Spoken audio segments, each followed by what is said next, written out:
함께 도둑질하지 말라 이런 제목으로 말씀을 나누려고 합니다. 십계명은 하나님께서 그의 백성 이스라엘에게 주신 명령입니다. 십계명은 구약시대에만 있었던 필요한 명령이 아니고 예수님의 보배로운 피로 죄사함을 받고 하나님 자녀가 된 우리들에게도 주신 변함없는 하나님의 말씀입니다. 십계명의 첫째 계명은 나 외에 다른 신을 두지 말라입니다. 그리고 십계명의 다른 9계명들은 다 이 첫 계명에 연결이 되어 있습니다. 하나님 외에 다른 신이 없기 때문에 새긴 우상을 만들어서는 안 됩니다. 하나님만이 오직 한 분 신이시기 때문에 그 이름을 망령되이 일컬어서도 안 됩니다. 언제나 그 이름을 부를 때에 경외하는 마음으로 그 이름의 거룩함과 영광을 돌려드리기 위해서 그 이름을 부르고 또 그 이름을 부르는 성도들로서 살아가야 합니다. 하나님은 한 분이시기 때문에 우리는 하나님께 예배드릴 때 비로소 안식을 누릴 수 있습니다. 그래서 안식일을 거룩하게 지켜야 합니다. 하나님을 경외하는 사람은 그의 부모도 공경합니다. 왜냐하면 하나님 그렇게 말씀하시고 명령하셨기 때문입니다. 또한 부모를 공경하는 자들 하나님께서 축복하시겠다고 약속하셨기 때문입니다. 사람은 하나님의 형상과 모양대로 지음받았기 때문에 남을 죽여서도 안 되고 자기를 죽여서도 안 됩니다. 하나님은 모든 것을 보고 계시기 때문에 또 특별히 하나님이 싫어하시는 것이 음란한 삶이기 때문에 간음을 해서도 안 되고 마음으로 음란한 생각을 품어서도 안 됩니다. 오늘은 나 외에 다른 신이 없느니라 하신가 하나님께서 주신 8번째 계명 도둑질하지 말라 하는 계명에 대해서 말씀을 나누려고 합니다. 도둑질하지 말라는 명령이 너무 노골적이고 직설적인 말씀처럼 들릴지 모르겠습니다. 아마도 이 계명을 들으면서 우리 마음에 하나님께서는 나를 도둑 취급하고 계시는가 봐 이런 생각이 들지도 모르겠습니다. 세상에 가장 부끄러운 욕, 수치스러운 욕이 도둑이라는 욕입니다. 도둑놈아, 이것은 그 사람의 인격을 짓밟는 말이고 사람 취급하지 않겠다는 말입니다. 그런데 바울은 에베소 교회 성도들에게 에베소 교회, 에베소에서 사는 사람들이 아니라 에베소에 사는 예수 믿는 사람들, 성도들에게 이렇게 말했습니다. 에베소서 4장 28절에 도둑질하는 자는 다시 도둑질하지 말고 돌이켜 가난한 자에게 구제할 수 있도록 자기 손으로 수고하여 선한 일을 하라. 에베소 교회의 성도들 가운데서 도둑질하는 사람들이 있다는 것을 바울은 전제하고 이 편지를 쓴 것입니다. 도둑질하는 자는 도둑질하기를 그만두고 돌이켜서 가난한 자에게 구제할 수 있도록 자기 손으로 수고하여 선한 일을 해라. 바리새인들은 하나님의 계명과 율법을 완전하게 지킨다고 자부하는 사람들이었습니다. 그들은 자기들을 깨끗하다고 생각했습니다. 한 번은 예수님의 제자들이 너무 배가 고팠던지 유대인들이 장로의 전통을 따라서 의뢰하는 음식을 먹기 전에 손을 씻는 일을 생략하고 바로 그냥 그 손으로 음식을 먹었습니다. 그것을 보고 바리새인들이 비난했습니다. 정결 예법을 어겼다고 비난했습니다. 손을 씻지 않고 먹음으로써 종교적으로 더러운 자들이 되었다고 비난했습니다. 그때 예수님께서 그 바리새인들을 향하여 이렇게 말씀하십니다. 입으로 들어가는 것들이 사람을 더럽히는 것이 아니고 입에서 나오는 것들이 사람을 더럽힌다고 말씀하시면서 마음에서 나오는 것은 이런 것이다. 악한 생각과 살인과 간음과 음란과 도둑질과 거짓 증언과 비방이니 이런 것들이 사람을 더럽게 하는 것이요 씻지 않는 손으로 먹는 것은 사람을 더럽게 하지 못하느니라.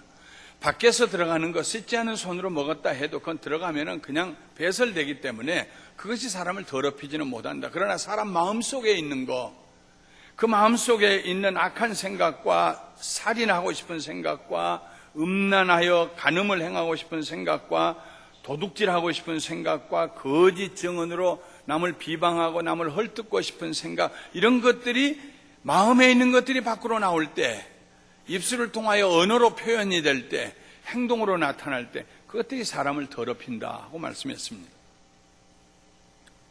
그날 예수님의 말씀을 들었던 바리새인들은 몹시 불쾌했을 것입니다. 우리를 도둑놈인 줄 아는가 봐. 아마 이런 생각이 했을 것입니다. 뿐만 아니라 바울의 편지를 받은 에베소 교회의 성도들도 당황했을 것입니다. 오늘 도둑질하지 말라 하는 이 계명, 8번째 계명에 대해서 우리가 말씀을 나누면서 우리 마음속에 하나님, 저 그렇게 살아오지 않았는데요, 저를 도둑 취급하시는 것 같네요 하고 항의하고 싶은 생각이 들지도 모르겠습니다.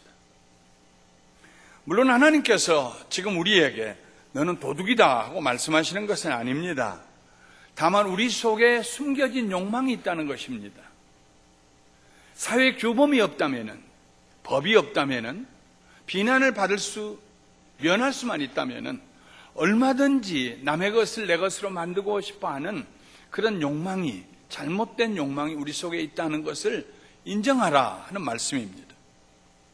그리하여 우리로 하여금 그 욕망의 함정에 빠져들어가지 말라는 경고의 말씀입니다. 우리 속에 살인하고 싶어하는 마음이 있는데 그것이 바로 미움입니다. 미워하는 사람은 얼마든지 살인할 수 있는 가능성을 가진 사람입니다. 우리 속에 음란한 생각을 품은 사람은 얼마든지 간음을 저지를 수 있는 가능성을 가진 사람입니다. 우리 속에 탐욕을 가진 사람은 얼마든지 도둑질할 수 있는 가능성을 가진 사람입니다. 이런 마음들이 밖으로 나타날 때 살인이 되고 간음이 되고 도둑질이 된다는 말씀입니다. 동기에서부터 우리 자신을 살펴보라는 말씀입니다. 이러므로 도둑질하지 말라 하는 계명 앞에서 우리는 좀 더 겸손할 필요가 있습니다. 하나님, 내 속에 도둑질도 할 수 있는 무서운 탐욕이 있습니다. 내 힘으로는, 내 능력으로는 다스릴 수가 없습니다. 늘 그 변경 지역에서, 늘 그 경계선에서 그 욕심과 싸우고 있습니다.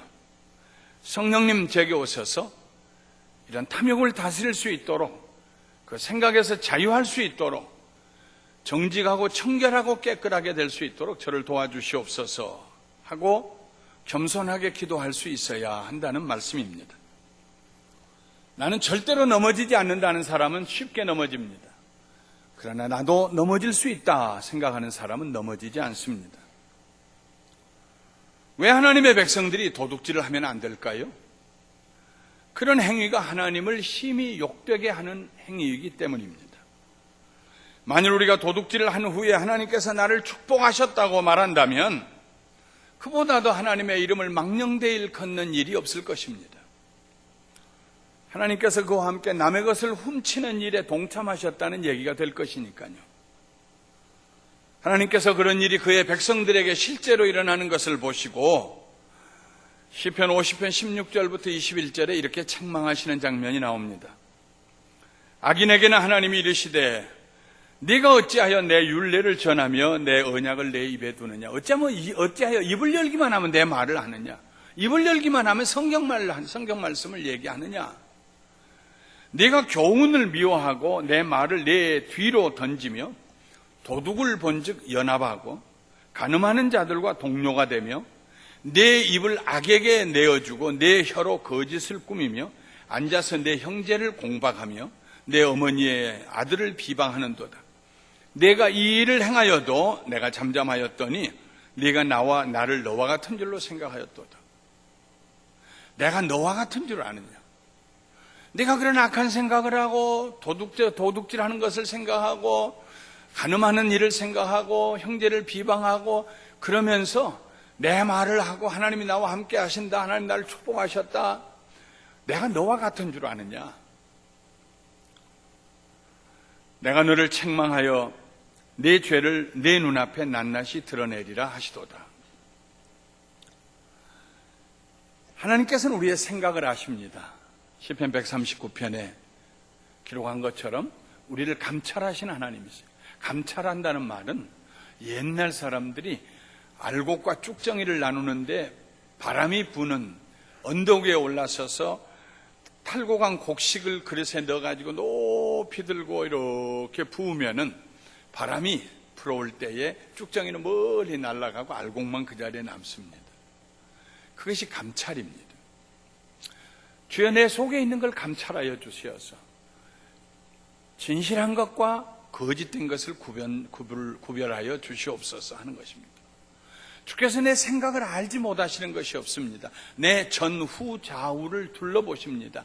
내 마음의 생각을 아시고 내 혀의 말이 밖으로 표현되기 전에 이미 하나님은 아십니다. 나를 아신 하나님, 내 행위를 보고 내 말을 들으시고 판단하시는 것이 아니라 내 동기를 판단하시는 하나님, 어린아이와 같은 순전함으로 우리는 하나님 앞에서 하나님이 나를 보고 계신다, 알고 계신다고 고백하면서 죄를 멀리해야 합니다. 제가 어렸을 때는요, 주일학교 교회에서, 지금은 교회학교라고 합니다만 주일학교라고 그랬어요. 주일학교에 가면은 늘 선생님이 설교도 하시고 찬송도 하고 새로 전도해 온 아이 있으면 상도 주시고 여러 가지 하지만 그 중에서 빼놓을 수 없는 것이 동화 시간입니다. 꼭 매 주일마다 얘기를 하나씩 해주세요. 그런데 참 그 선생님들 지금 생각하면은 쉽지 않았을 거예요. 매주일 얘기를 해야 되니까. 어느 날인가는 아마 본인이 만들어가지고 온 얘기 같아요. 하긴 모든 동화가 만든 것이지만. 이런 얘기를 했습니다. 하루는 거지 아버지하고 거지 아들하고 참외밭 옆을 지나가고 있었단다. 참외가 익어서 노랗게 초록색 파란 잎 사이로 참외가 노랗게 익어 있는데 그 말할 때는 벌써 시골에 자랐던 우리들은 침을 꿀꺽 삼킵니다.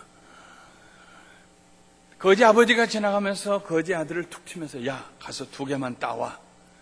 그래서 거지 아들이 울타리도 없는 그 참외밭에 참외 2개를 따기 위해서 들어갔는데 조금 더 뒤를 따라서 달려오던 거지 아들의 손에 보니까 참외가 들려있지 않아요. 빈손이에요. 야, 2개 따오라고 하니까 왜 그냥 빈손으로 왔어? 그러니까 거지 아들이 아버지를 쳐다보고 하는 말이 아버지, 하늘에서 하나님이 내려다보고 계세요. 그래서 못 따고 그냥 왔어요. 그 거지 아버지하고 거지 아들은 교회를 다녔는가? 선생님이 맞는 얘기 같겠지요. 근데 그 얘기를 들은 이후로 제 평생에 그 말이, 그 생각이 떠나가지가 않아요. 하나님이 보고 계신다. 하나님이 보고 계신다. 방 안에 들어가도, 굴 속에 들어가도, 어느 곳에 있어도, 말을 하지 않아도, 생각만 해도 하나님이 보고 계신다. 얼마나 어린아이같이 단순한 생각입니까? 그러나 이 생각을 하는 사람만이 죄를 멀리할 수가 있습니다. 죄를 두려워할 수가 있습니다. 죄를 더럽게 생각할 수가 있습니다. 우리 하나님께서 우리를 축복하실 때에 절대로 불의한 방법을 사용합니다. 그러므로 우리는 삶을 살면서 하나님의 이름을 거룩히 여김을 받게 하기 위해서, 그의 영광을 드러내기 위해서 언제나 정직하게 살아야 합니다. 세상의 모든 사람들도 사람을 선택에 사용할 때 제일 먼저 보는 중요한 관점이 정직한가, 정직하지 않는가입니다.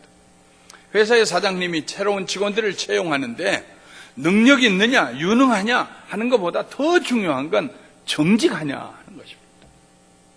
정직하지 않는 사람은 그의 유능한 능력을 사용해서 그 회사를 망하게 할 것입니다. 그러나 비록 조금 능력이 부족해도 정직한 사람, 조금 천천히 걸어올지라도 그 사람은 회사에 유익을 끼칠 수가 있습니다. 나라의 공무원이 정직하기를 사람들은 원합니다. 인간관계에 있어서 정직함이라는 단어는 중요한 역할을 합니다. 정직함이 없는 나라는 결국 무기력하게 되고 허물어지게 될 것입니다. 그러나 정직함이 있는 사회는 어떤 어려움 가운데서도 무너지지 않습니다. 한 개인의 삶도 마찬가지입니다. 비록 좀 늦는 것 같지만은, 얼른 꽃이 피지 않는 것 같지만 정직한 사람은 전체를 두고 볼 때 참 아름다운 열매를 맺는 삶을 살게 됩니다. 정직함에 있어서 우리는 느슨하지 말아야 합니다. 남이 정직한가 정직하지 않는가 비판하기 위해서 우리가 사는 것 아닙니다. 하나님이 우리에게 원하시는 정직함은 우리 자신에 대한 것입니다. 내가 정직한가? 내 마음에 남의 것을 훔치려고 하는 그 동기가 나를 사로잡고 있지는 않는가? 나는 정직한 삶을 살고 있는가? 이런 면에 있어서 우리는 단호해야 되고 타협하지 않아야 합니다. 2주 전에 내 부모를 공경하라 할 말씀을 전할 때도 제가 인용을 했습니다마는 잠언 28장 24절에 부모의 물건을 도둑질하고서도 죄가 아니라 하는 자는 멸망받게 하는 자의 동류다. 부모의 물건을 도둑질하고도 it is not wrong 하고 생각하는 사람은 망할 자의 친구다 하는 것입니다. 부모의 집에 갔어요.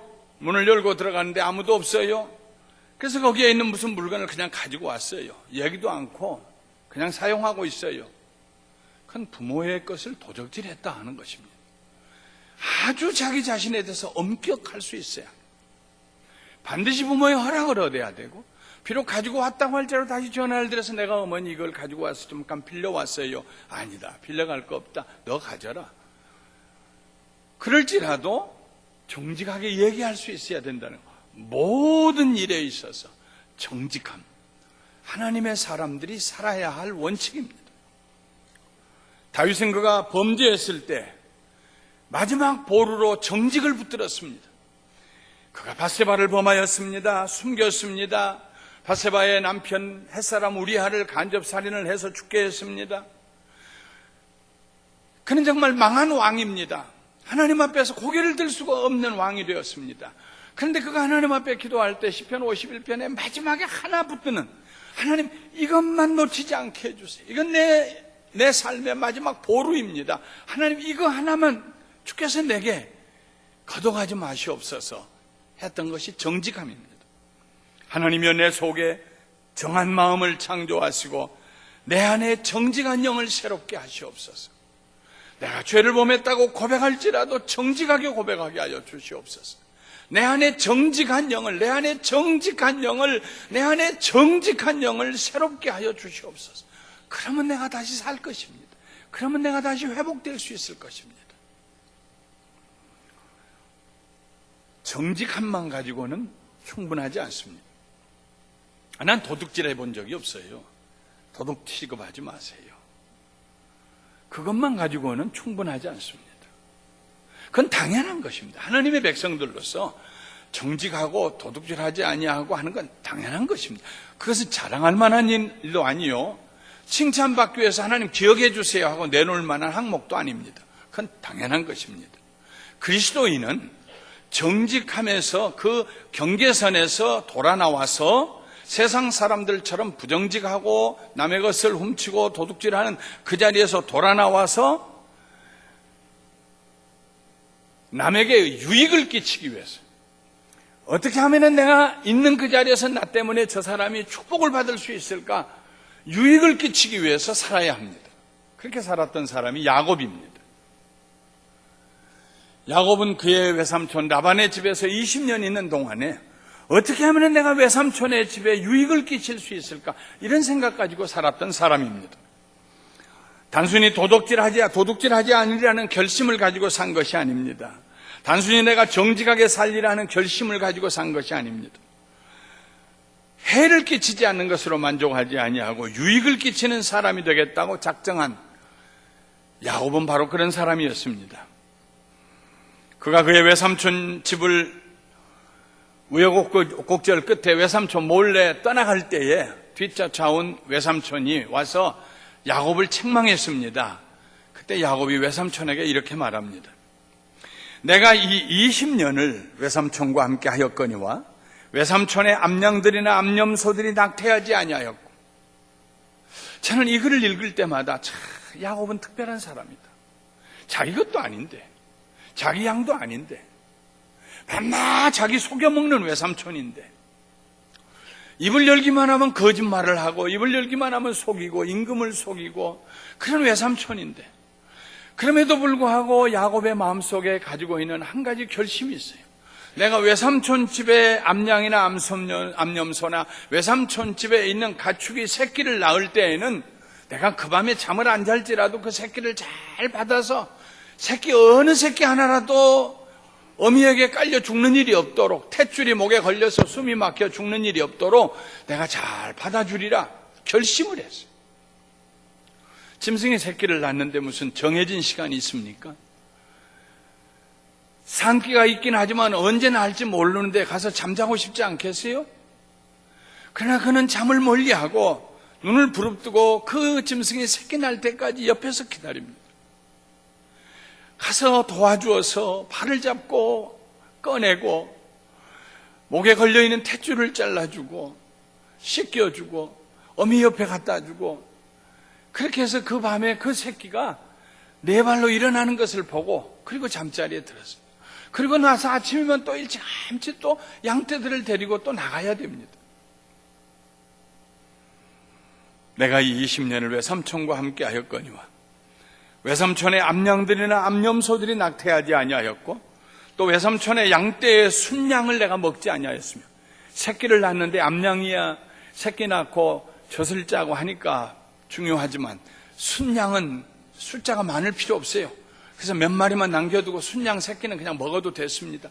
그러나 내가 외삼촌의 양떼의 순양을 먹지 아니하였으며 물려찢긴 것은 내가 외삼촌에게로 가져가서 구차하게 변명하지 아니하고 내가 잘못 찍혀서 찢겼다고 생각하고, 낮에 도둑을 맞았던지 밤에 도둑을 맞았던지 외삼촌이 그것을 내 손에서 찾았으므로 내가 스스로 내 임금에서 그것을 보충하였고, 내가 이와 같이 낮에는 더위와 밤에는 추위를 무릅쓰고 눈붙일 겨를이 없이 지냈나이다. 왜 하나님께서 야곱을 사랑하셨을까요? 왜 하나님께서 이스라엘을 야곱의 이름으로 부르셨을까요? 야곱은 하나님 앞에 정직한 사람이었습니다. 그의 성품이 정직한 사람이에요. 정직하면서 끝내지 아니하고 그의 외삼촌에게, 그에게 손해를 끼쳤지만은 그의 외삼촌에게 유익을 주려고,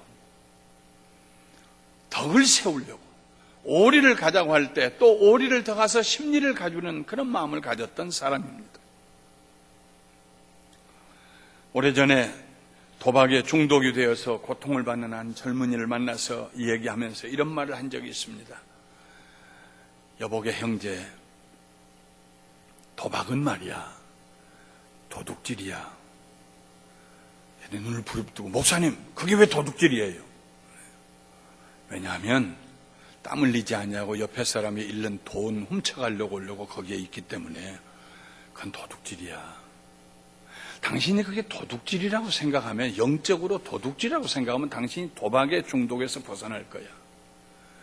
하나님 앞에 회개하고, 하나님 내가 도둑질하러 갑니다, 내가 도둑질했습니다, 그리고 회개하면 성령님이 당신을 붙들고 도와주실 거야.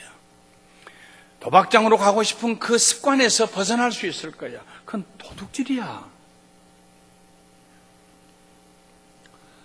우리 하나님께서는 정직한 사람을 축복하십니다. 신명기 6장 18절부터 19절에 여호와께서 보시기에 정직하고 선량한 일을 행하라.